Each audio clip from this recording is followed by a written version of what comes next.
So we find out a lot in this comic, including where we left off in number 3. I mentioned in my last review I was a little confused why we went off the main storyline, but all cool. We found out who Danny was. I think he's Rampage. We found out that the scarred man is actually Omen, Danny's older brother. So we pick up where we left off in 3. We're at this facility. There seems to be this telepathic lady who is connecting the tail end of the conversation between Magic and Ray, and the conversation kind of gets cut off. The lady loses connection, and Bloodshot says he has to go, but tells Magic before they lose connection that he is in the future. He got out from wherever they thought he was dead at, whether it was hell, we're not really sure where, but he got out. He's in the future. He's in 4002. No one knows how he got there. No one knows why he's there. It seems like there's been a significant amount of time between when he left to go and take down Daddy to now, where they thought he was dead, and now Magic is talking to him. There was a cloak over the facility, so they were safe, but when this lady connected Ray and Magic, that cloak was lifted. They were exposed, and a few scenes in the comic later, you see the whole place blown up. Jesse is crawling around asking for mommy, and then who shows up? Rampage shows up, and it leads me to believe that this is in the future, obviously, because in the past, when Ray was getting beat up after his nanites were turned off, there was a spark in issue number 4 towards the end of the comic where this lady tells Omen, hey, there's been some other nanite activity somewhere that we do not have mapped in our facility. So obviously that was Jessie. That was the daughter. No one knew she had the nanites in her at the time. Then it brings us back to where we were also left off in issue number 3, where Ray is taking on Daddy. His nanites were turned off. He's getting beat all to hell from Daddy's family or cult, more so like a cult that his wife was from.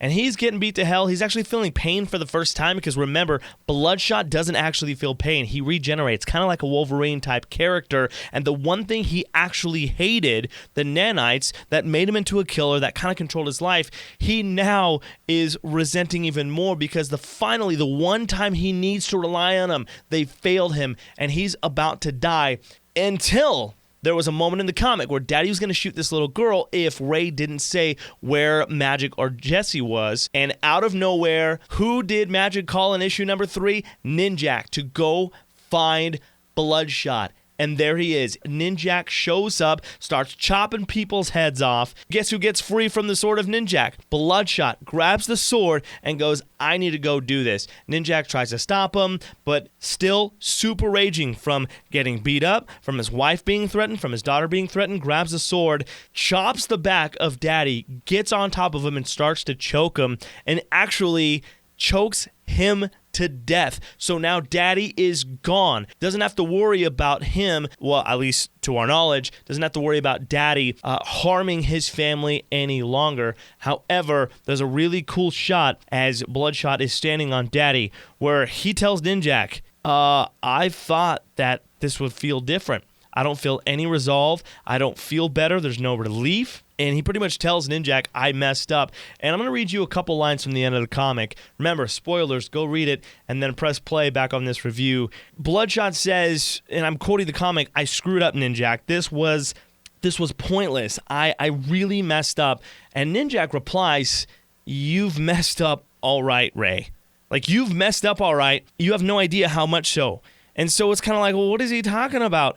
And that's the same question Bloodshot asks him. What do you mean? Last lines of the comic, your baby, Ray. Ninjak goes, your baby is going to die. And that's how the comic ends. We don't know. We know there's been a significant time from this last page of the comic to the current timeline where Rampage is going after Jesse, where Magic was telepathically talking to Ray in 4002.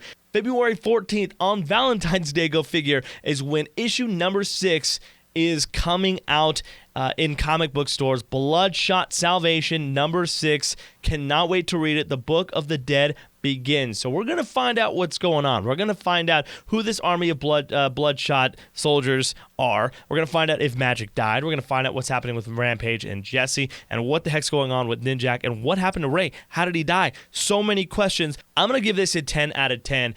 I have to really credit Jeff Lemire for the way he writes. It's similar to like a Quentin Tarantino movie where it jumps back and forth, future, present, past, but it all comes together at the end and it's making sense. And this story is starting to take shape. I can't wait for issue number 6. But that is my review for Bloodshot Salvation, issue number 5. Can't wait to get the next one. And make sure you tune in right here at PastramiNation.com for my next review. My name is Mychal Fabela for Pastrami Nation, the meat of pop culture.